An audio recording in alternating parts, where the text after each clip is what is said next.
وہ قالین کو آپ نے تلوار سے پھاڑ دیا اور نکال دیا زمین پر چل پھر جب کرسی کے پاس آئے دیکھا سونے کی کرسی ہے پاؤں سے دھکا مار کر گرا اور کہا مجھے سادی کرسی لا دوسری بادشاہ نے کہا یہ اتنا غرور ہے محمد عربی صلی اللہ علیہ وسلم کے غلاموں میں اتنا ایٹیٹیوڈ اس صحابی نے کہا یہ غرور اور تکبر نہیں ہے میں میرے نبی کا غلام میرے مصطفیٰ کا غلام میرے نبی کی شریعت میں مردوں کے لیے ریشم بھی حرام ہے سونا بھی حرام مردوں کے لیے ریشم کا استعمال حرام ہے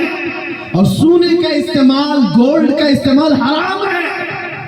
بادشاہ سے انہوں نے کہا تو ساری دنیا کی کرسیوں کو سونے کی بنا کر لا کر رکھ دے تب بھی نبی کا غلام سب کو ٹھوکر مارے گا اپنے نبی کی شریعت کو گلے لگائے گا اسی غلام کی آواز تھی اسی نبی کے غلاموں کی آواز تھی جو آج میں میسج میں کہنا چاہتا ہوں اے نوجوانوں فخر کرنا ہو تو اپنے نبی کی نسبت پر فخر کرو دنیا اگر آج تمہیں مسلمان کہتی ہے تو داڑھی منڈا کر ٹوپی چھپا کر لوگوں میں چھپنے کی کوشش کر کے سیکولر بننے کی کوشش مت کرنا دنیا پہچانتی ہے تو اور پہچان بڑھاؤ کسی نے مجھ سے پوچھا تھا کیا اس زمانے میں داڑھی رکھنا اب بھی واجب ہے میں نے کہا اب کے زمانے میں تو اور بھی بڑا واجب ہے اس لیے کہ جن کو تلوار اور چاقو نہیں چبھتی ان کو ہماری داڑھی چبھتی ہے میں نے یہی کہا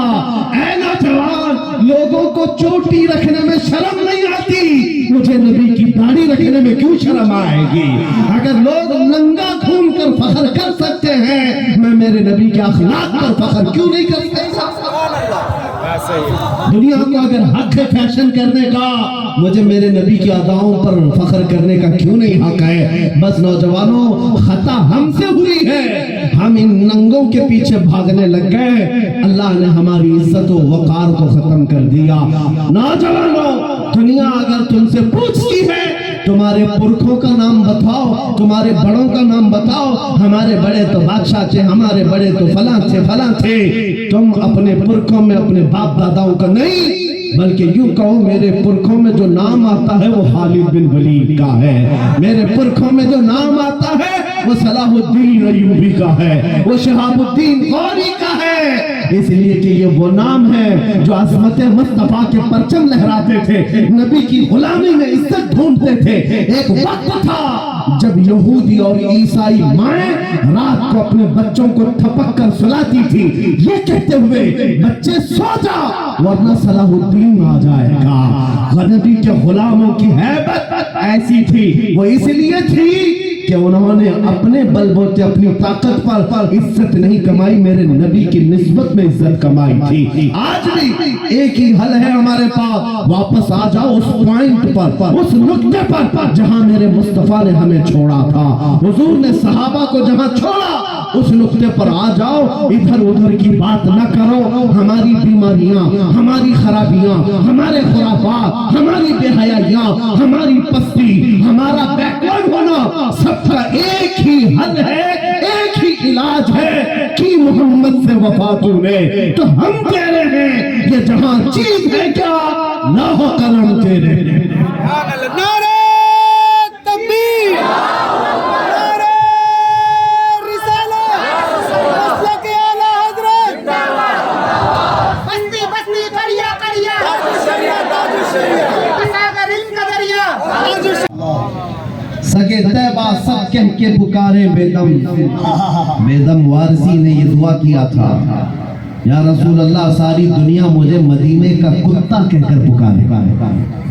سگے طیبہ سب مجھے کہہ کر کے پکارے بے دم یہی رکھیو میری پہچان مدینے والی اے میرے عزیزوں آج ہمیں فخر اسی بات پر ہونا چاہیے کہ دنیا مجھے نبی کے نام سے جوڑ کر کے پہچانے حضور کی غلامی میں مجھے پہچانے میرے منصب سے میرے عہدے سے میرے مال سے میری جائیداد سے میرے خاندان سے نہیں دنیا اگر حضور کی غلامی سے پہچانتی ہے تو اس سے بڑے کمال کی بات نہیں ہے ہم سب کے لیے سب سے بڑے فخر کی بات ہمارا تعارف ہمارا انٹروڈکشن حضور کے ذریعے سے ہو جائے اس لیے کہ جس کا تعارف نبی پاک صلی اللہ تعالیٰ علیہ وسلم سے ہو گیا، آپ جانتے ہیں امام اہل سنت فاضل بریلوی امام احمد رضا خان قدس اللہ سرہ الشریف مجدد اعظم ہے، لیکن آپ سے اختلاف رکھنے والی جماعتوں میں بہت ساری ہیں۔ دوسری جماعتوں میں خاص طور پر اگر میں جماعت اسلامی کے بانی کا ذکر کروں، جن کا اہل سنت و جماعت بریلویت سے کوئی تعلق نہیں، دوسری جماعت اور دوسرے مکتبہ فکر کے ہونے کے باوجود بھی انہوں نے اعلیٰ حضرت کی تعریف میں صرف اتنا کہا ہے وہ بہت بڑے عاشق رسول تھے۔ سبحان اللہ، یہ نہیں کہا بہت بڑے پٹھان کے بیٹے تھے، بہت بڑے زمیندار تھے، بلکہ کہا بہت بڑے عاشق رسول تھے۔ دنیا اگر حضور کے نام سے پہچانتی ہے تب کوئی تمہیں فنا نہیں کر سکے گا، نام تمہارا ہمیشہ رہ جائے گا، بے نشانوں کا نشان مٹتا نہیں، مٹتے مٹتے نام ہو ہی جائے گا۔ آج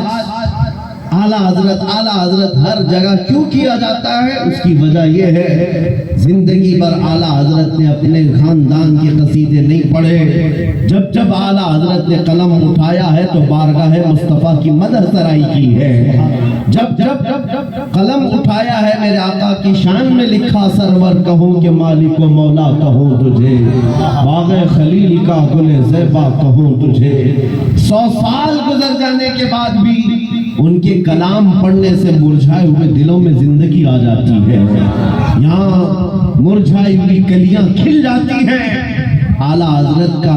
اصول میں آپ کو بتا دیتا ہوں، اعلیٰ حضرت جس اصول پر چل رہے تھے وہ اصول یہ تھا رسول پاک کے سلسلے میں کہ ان کی بات کرو ہر دل پہ راج کرو، ان کی بات کرو